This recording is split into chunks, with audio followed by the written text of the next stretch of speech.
Una nang namahayag ang pipila kalabaw sa departamento sa lokal nga panggamhanan nga posibleng maapektuhan ang paghatag og serbisyo sa publiko gumikan sa pagkaltas og 35% sa tinuig o annual budget sa ilang buhatan.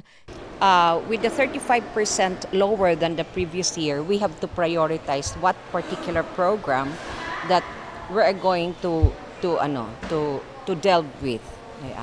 Yung mga binanggit ko kanina ng mga program, that will be the top priority. Okay. As I say, we have the environmental health and sanitation, then we have our maternal care program.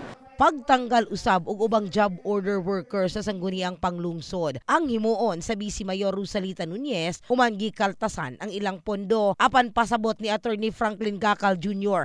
ang City Administrator sa LGU Gensan na adto sa prioridad nga proyekto sa mayor ang nakaltas nga budget gikan sa mga departamento. Lahat po ng ating departamento sa local government unit kinaltasan ng 35% sa budget nila, including the mayor's office na ibawasan yan. Sapagkat una, we are still affected by the pandemic. No? Yung ating pong income hindi pa bumalik sa normal na dapat sana tumaas na ng husto. Talaga pong mababa pa because of the pandemic, effect of the pandemic. At ang nangyari po ngayon, marami pong program ang ating mayora na kanyang priority. So yung mga priority programs na mayor, doon po nilagay yung pera.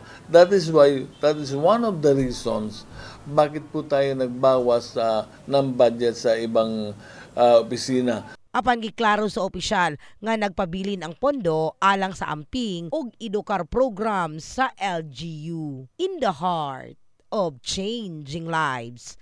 Kini sa Brigada Richelle Gubalani sa Brigada News Gensan. Brigada News.